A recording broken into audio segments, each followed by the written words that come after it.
काशीनगर थाना अंतर्गत हरिपुर ठारे एक मर्मन्तुद सड़क दुर्घटना घटी। द्रुतगति में जाउथबा एक बाइक रास्ता कड़े ठिया होइतबा एक मिनी ट्रक को पछपटू शक्त धक्का देवा फल बाइक आरोही दुई बंधु गुरुतर आहत होइछन्ति। सेमानकु उद्धार करा जाय तुरंत स्थानीय मेडिकल रे भर्ती करा जायछि।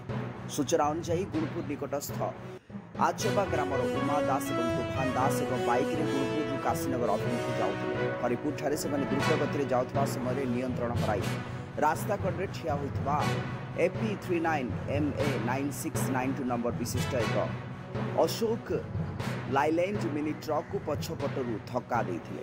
दुर्घटनाटी एते सख्त थिला जे बाइक आरोही दुई बंधु छिटिके पड़िथिले। तेबे एही दुर्घटना रे तूफान दासंकर गोड़ भांगी जाइतबा बेले उमा दास सामान्य आहत होइछन्ति। दुहिं को उद्धार करा जाय स्थानीय मेडिकल रे भर्ती करा जायछि। द्रुत गति महाविपत्ति एही वार्ता को अणदेखा करबा कारणरू एही दुर्घटना घटिथिबा साधारण रे कुहाଯାଉଛି। काशीनगर ईश्वर विशाल रिपोर्ट ओडिशा न्यूज एक्सप्रेस।